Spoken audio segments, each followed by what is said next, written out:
Right, hey everyone, welcome back to the channel, and this is going to be our series on the European road trip. And we are actually back from the trip now, and you can see the car needs a really good clean. Now, over the course of this week, we did 2,200 miles across Europe in 7 days. So I've gone back through all the videos, and what I've noticed is we spend a lot of time in the car. So quite a lot of the videos are us in the car, but we do visit the places, and we do some kind of like short looks at them, but we don't do really detailed walkarounds. Also, this was a holiday, it wasn't for YouTube, but hopefully you enjoy it. Yeah, enjoy.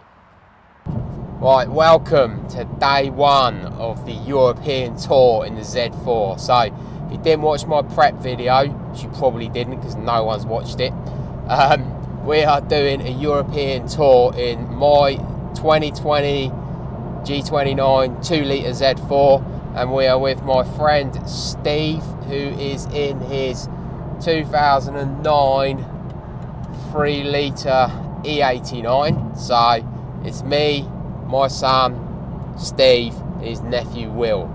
So as a reminder, well, we're currently on our way down to the tunnel, and we're going to drive from Calais to a place called Epinay, which is just below Reims. From Reims we're going to go down to Geneva, then from Geneva we're going to go across to Monaco, and then from Monaco to the Millau Viaduct, then I think to Bordeaux, a place called Angers, up to a place called Rouen, via Le Mans. We're going to go to Le Mans racetrack, and then back home again. Now, we kind of planned this a few months ago, and I've spoken to a few people about it, and I've spoken to a few people who've travelled through Europe, and I've spoken to some French people at work, and when I tell them what we're doing, they all go, "You're doing what? Are you mental?" Because the number of miles that we're doing, and I think we might have overdone it a bit on the miles. So we're going to be spending a lot of time in the car by the looks of things. But first time we're doing this, we're going to have to see how it's going to go. We're going to take you on the journey with us. This is going to be a kind of series of videos and all the things we do on this road trip. Hopefully it goes well. Hopefully we don't break down, and we have a good time. So there won't be a lot of recording on today, I think. I think I will do it when we get to the shuttle, and then I'll do some recording when we get into France. But keep watching. We'll see you at the tunnel. Right, we've arrived at the tunnel, and to be honest, I've got no idea where I'm going. I've never done this before, and I have no clue what I'm doing. So hopefully it's straightforward. One says passenger, one says freight. Passenger, car. Right, here we go.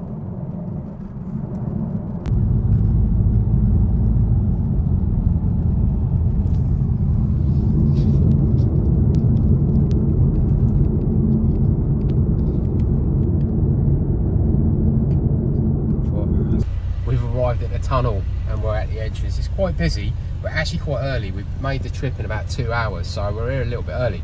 Kind of hope they might let us on an early train, but I don't know, it looks pretty busy, so let's see. Right, it's letting us on an early train, an hour early. I just hope that Steve has also been given that option, otherwise we're going to be in France an hour before him, which is going to be painful. Right, so Steve has actually got on the 9:48 train, we're on the 9:36 train, and we've kind of gone through passport control. That's all gone pretty smoothly, actually. The whole thing so far has been smooth. It is a little bit confusing where you actually have to go and whether or not you're in the right place, but I think we're about to get on. I think something, no idea. Big queue. I guess these people all over here are getting on a train quicker than us. Right, so just getting on the queue now, I think, to get on the train. I think if you look down there, you can start to see all the train tracks.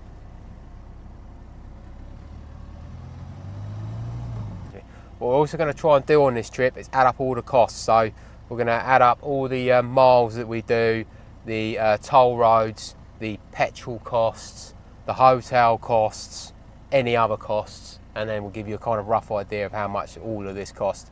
For context, we're going in the UK summer holidays. It is August.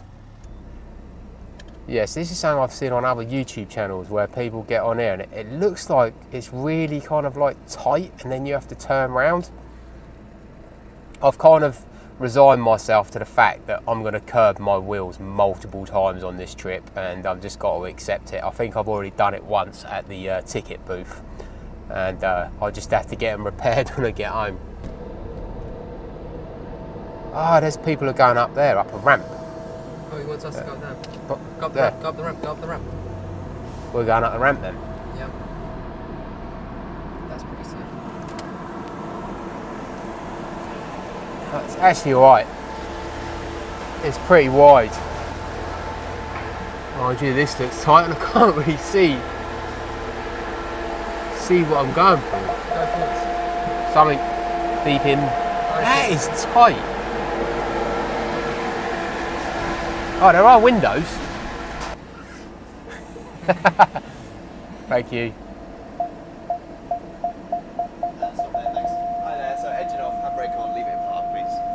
We made it on the train, and it's quite good. We're on a train that's an hour early, and that was actually quite a smooth process, just going through passport control, waiting for another sort of 20 minutes.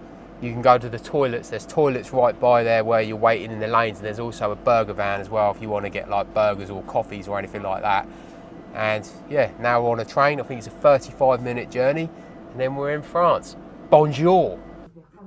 Right, just while we're listening to that French message, I got a croissant because we just got to go to France and have a croissant. Anyway, they're from Tesco's. Anyway, I've just sat in Steve's car because they pulled up alongside us even though they're on a different train, and it's so much tighter and smaller in there. It's like I sat in it and like the steering wheel is like, it's right there and everything is just like crushed in, and he's like, yeah, it's because it's a real sports car, the E89. And I'm like, yeah, let's see how you feel when we're like 1,000 miles down into France, see if you're still comfortable with that thing being a sports car. I've arrived in France, and that is unbelievably quick. It just feels very quick. Like you sort of get in, you pull on the train, you kind of get out for a few minutes, go to the toilet, and then they're like, oh, we're about to arrive, and then you come out the other side, and then you're in France. I don't know why I find that amazing. People have done this loads of time don't, but I find it quite fascinating. We are now in mainland Europe.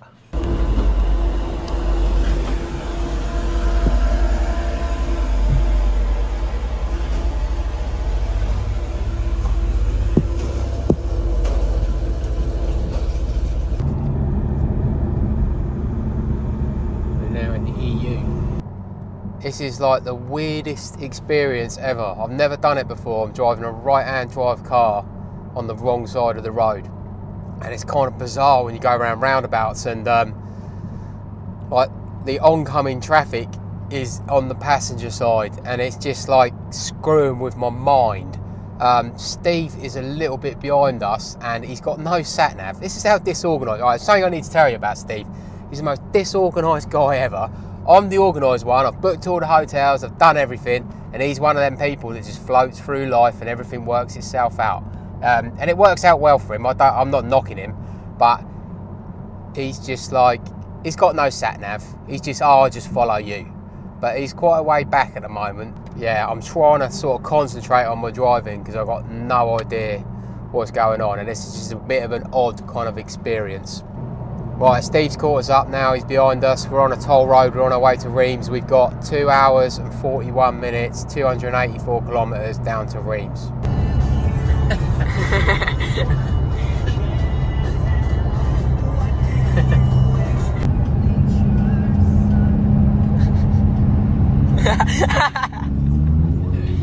You had the camcorder out.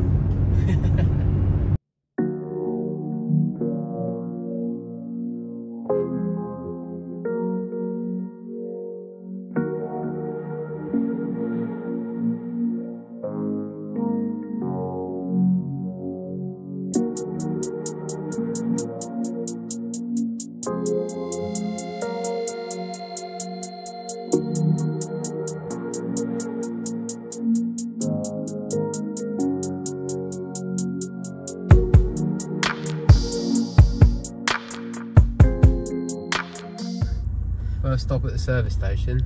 hell, it's busy.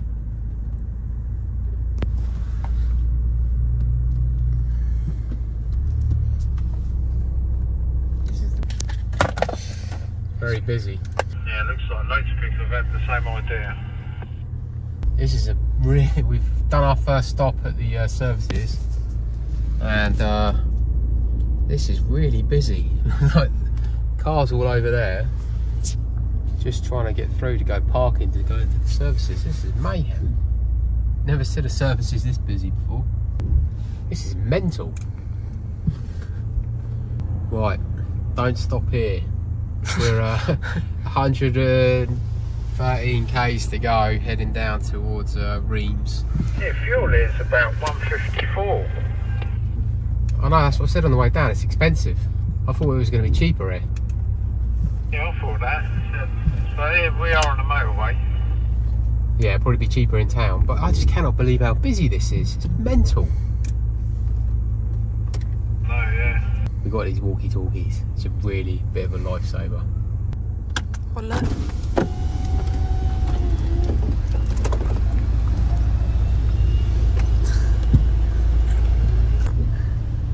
Roof is off for the first time on this trip. We're in a service station with a million people looking at us. And this is the most bonkers service station I've ever been in. I cannot believe how many people there are here.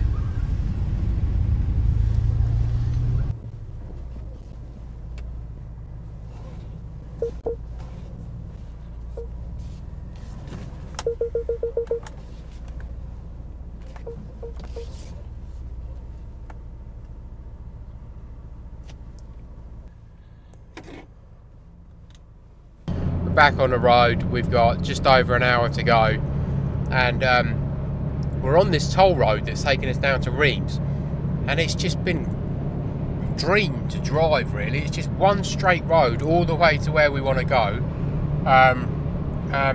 No traffic so far, and easy, really.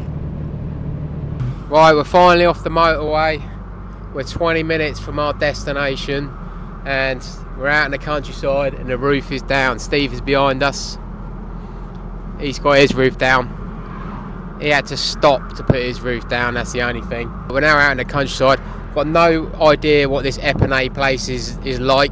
It might be the complete slums. I have no idea. Let's just see what it's like when we get there. One of the things with Steve is, about a few weeks before he decided to come on this trip, he decided to have a major ankle operation, which is just classic Steve. He had the cast taken off on Thursday, and it's now Saturday. I think the doctor wanted him to keep it on for another 2 weeks, but because he's coming on this trip, he just wanted it taken off. He's wearing a boot, he's in crutches, he can barely walk. And in my boot, I've got a scooter, which he's hoping to use while we're here. And that is just typical Steve, that is. Anyone else would have been like, do you know what, we'll leave it till next year, we'll leave it till Easter. But no, he's like, yeah, let's go. And here we are. His nephew, Will, is having to do everything for him. He's like a carer. Another thing that Steve has done is he's bought a camcorder. And this camcorder is like something from the maybe even the 80s. I mean, who brings a camcorder? I don't even know if that'll be SD. I don't even know what was before SD. Was it black and white? But anyway, it's old. And I don't know what he thinks he's going to do with this camcorder. But if I can get any of the footage, I'll put it on this video and you can kind of see what it looks like. You can actually see one of his crutches in the middle. I don't think you can see it on the camera, but you can see a crutch in the middle of them both.